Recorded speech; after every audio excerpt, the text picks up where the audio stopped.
Diascofoot, le miroir du football de la diaspora congolaise.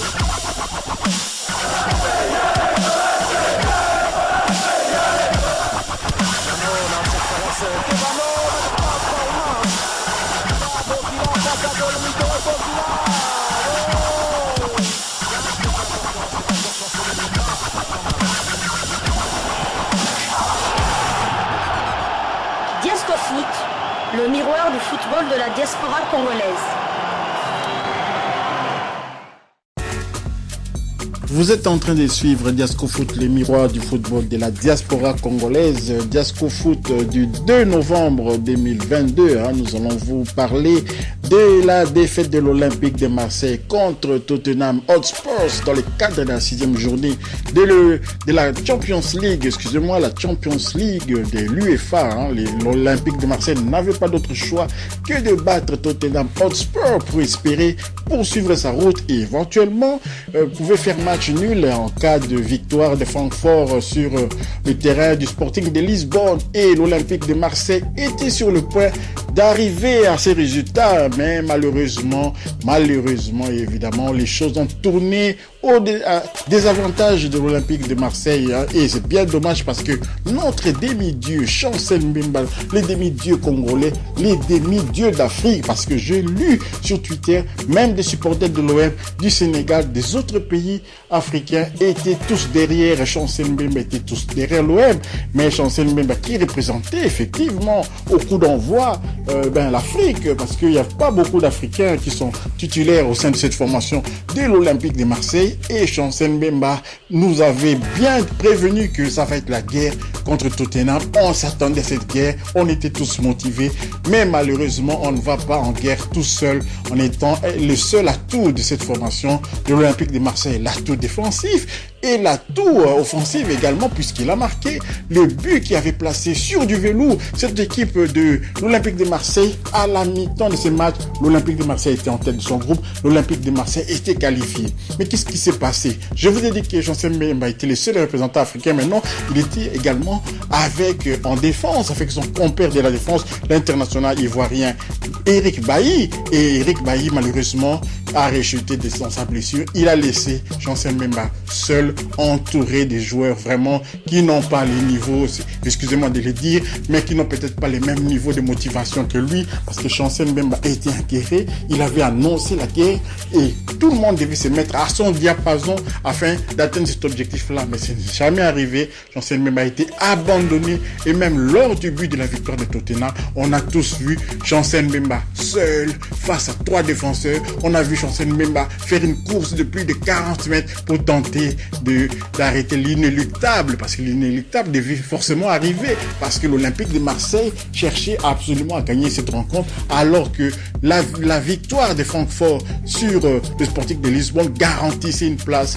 de 3e et donc une place à l'Europa League pour l'Olympique de Marseille. Mais ils ont continué à pousser, ils ont continué à prendre des risques. Je suis vraiment énervé contre certains joueurs de l'Olympique de Marseille qui franchement n'ont pas les niveaux de cette compétition, qui ont déçu, qui ont abandonné Chancel Mbemba, qui lui ont retiré la cerise sur le gâteau, qui se sont précipités sur cette cerise pour gaspiller la cerise qui était destinée à Chancel Mbemba, sa bénédiction. C'est un but pareil, un but à la CR7, ça n'arrive pas tous les jours, et Chancel Mbemba a été vraiment le joueur le plus déçu. Nous avons dormi on s'est réveillé avec la gueule de bois, on s'est réveillé tous KO, parce que ces buts-là a anéanti les espoirs de tout un continent, croyez-moi, tout un continent, parce qu'il y avait d'autres matchs sur la scène européenne. Il y avait Naples aussi, qui a des Africains aussi au sein de cette formation. Il y avait d'autres matchs, mais nous, on était intéressés par ces challenges, le plein que l'Olympique de Marseille n'a plus fait depuis des longues années, depuis un certain match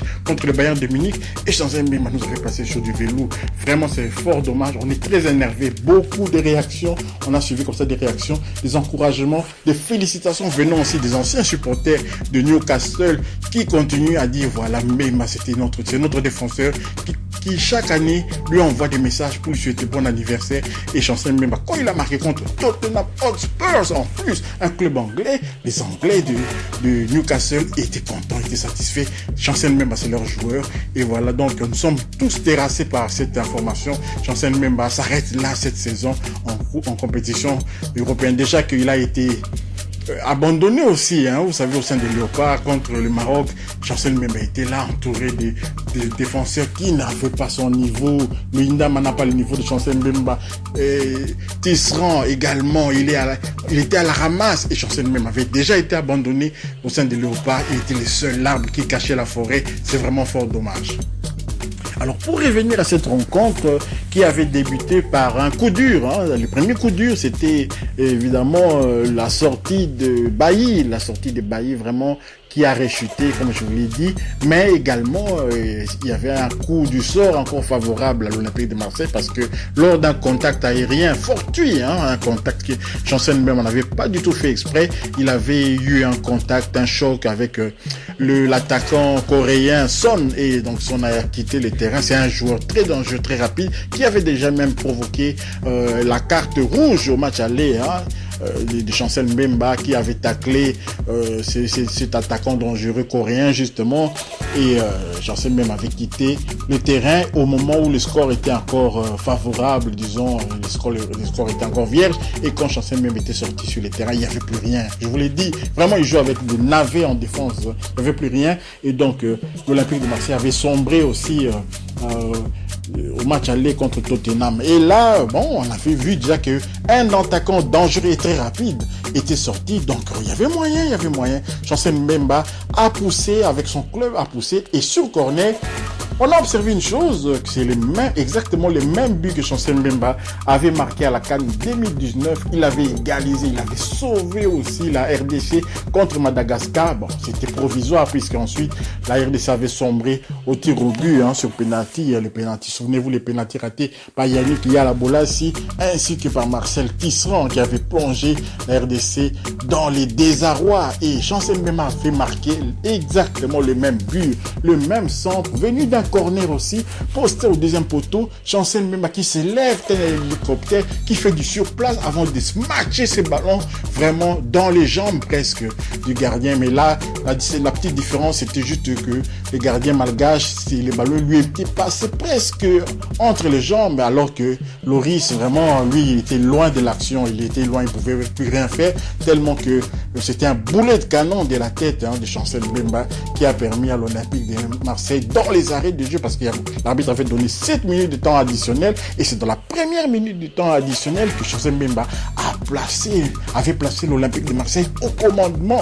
Et la similitude va jusqu'à la couleur du maillot de gardien de but. Le gardien de but malgache était en jaune, et Loris aussi, le gardien de Tottenham Hotspur, était aussi en jaune. Donc voilà un peu les similitudes, hein, mais j'ai eu des informations que Chancel Mbemba a fait marquer aussi un but pareil avec le FC Porto, je crois que c'était en coupe, le même genre de but. Il avait marqué aussi avec Newcastle dans les championnats anglais aussi, toujours de la tête. Donc ce n'est pas un hasard comme certains sont en train de dire, c'est un coup du sort. Je me souviens, ceux qui avaient dressé les portraits de Chancel Mbemba lorsqu'il est arrivé dans cette formation de l'Olympique de Marseille, beaucoup avaient dit c'est un joueur qui n'est pas bon techniquement, qui est ceci, cela, mais ce sont des gens qui ne connaissaient pas Chancel Mbemba. Nous, les experts, qui chaque année après, on a observé ce joueur, on savait qu'il est dangereux dès la tête, effectivement, hein, lors de phases arrêtées de Léopard de RDC, qui avait déjà Dieu merci Mbokani, qui avait aussi un autre atout majeur de la tête, Jonathan Bolingi, qui avait aussi encore Luinama bon de la tête dans ce corner. La RDC était redoutable. Le tout était de savoir mettre un dispositif en place pour que chaque corner puisse être vraiment une occasion de nous porter au commandement lors de rencontres de football. Donc voilà un peu, hein, je suis là, je vous parle à chaud comme ça, c'est sous le coup de l'émotion, sous le coup de la déception, parce qu'on a mal dormi, on a eu très mal pour Chancel Mbemba, on a eu très mal parce que quand tu fais un match pareil, quand tu stoppes Harry Kane, souvenez-vous, revoyez encore cette action, le tacle de Chancel Mbemba sur Harry Kane, un tacle propre, un tacle que des grands défenseurs ont pu admirer et qui devraient faire école, hein. Ces genres de tacle-là propre, le même tacle qu'il avait fait avec au match aller contre Son, qui lui avait coûté le carton rouge, sauf que là, cette fois-ci, il a réussi son tacle. Donc, il faut jamais hésiter de recommencer, hein. Ça peut arriver des erreurs, et voilà, ne restez pas bloqué sur cette erreur-là. Chancel Mbemba répète souvent les mêmes gestes, hein, offensifs et défensifs. Si ça marche une fois, ça peut aussi ne pas marcher, mais il faut pas lui tenir rigueur. Il faut continuer à travailler cela encore, à le faire jusqu'au point d'atteindre la perfection. Voilà donc. Alors, si vous avez aimé quand même cette, enfin, si je peux dire, ce compte rendu hein, du match de l'Olympique de Marseille contre Tottenham, merci de partager hein, cette vidéo, de liker également et d'activer la petite cloche de notification. Elle vous permettra d'être informé lors de notre prochaine vidéo en ligne. N'oubliez pas aussi de vous abonner. Ceux qui ne sont pas encore abonnés, abonnez-vous à Diasco Foot. Diasco Foot vous dit au revoir.